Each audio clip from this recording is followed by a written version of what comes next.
इस दुनिया में बहुत सारे लोग हैं जो यह कहते हैं कि हम ही भगवान हैं, लेकिन यह सच नहीं है। अच्छा, कैसे? हालांकि यह सच है कि हम भगवान के ही अंश हैं, लेकिन भगवान और हम में क्वांटिटेटिव डिफरेंस है। क्वांटिटेटिव मतलब भगवान बहुत ही बड़े हैं, इनफाइनाइट है, और हम बहुत ही छोटे हैं, इनफाइनाइटेसिमल है। भगवान विभु है, हम अणु हैं। जैसे एक बहुत बड़ा सागर है, उसमें से अगर एक बूंद निकाली जाए तो क्या बूंद सागर होती है? नहीं, बूंद बहुत छोटा है और सागर बहुत ही विशाल। बूंद और सागर की कोई तुलना ही नहीं है। सागर जो कर सकता है वो बूंद कभी नहीं कर सकता।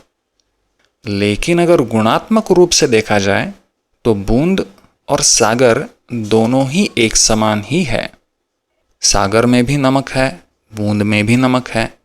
सागर का जो कॉन्स्टिट्यूशन है वैसा ही बूंद का भी है। क्यों? क्योंकि वह सागर से ही आई है।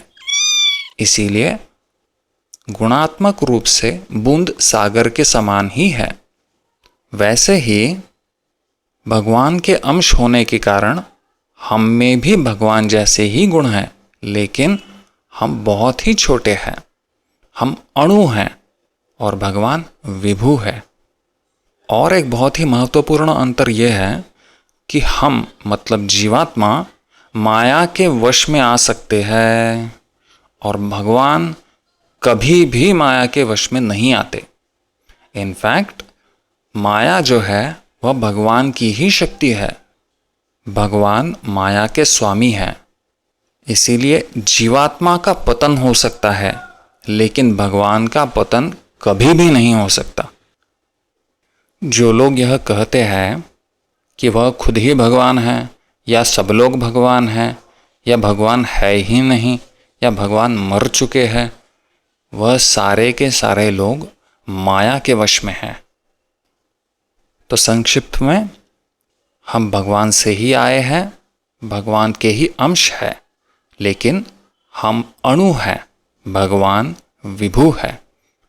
हम और भगवान गुणात्मक रूप से एक ही हैं, लेकिन मात्रा में हम में बहुत फर्क है। हम बहुत ही छोटे हैं और हम माया के वश में आ सकते हैं। भगवान कभी भी माया के वश में नहीं आते। अच्छा, पिछली बार हमने जाना कि जीव को भगवान की सेवा करना स्वाभाविक रूप से पसंद है। तो आप में से कुछ लोग जरूर ये सवाल करेंगे, कहेंगे, प्रभु जी, हमें तो सेवा करना बिल्कुल पसंद नहीं है। प्रायः इस दुनिया में किसी को पसंद नहीं है, तो जीव कैसे सेवा करना पसंद करने लग जाता है? जानेंगे अगली बार। हरे कृष्ण।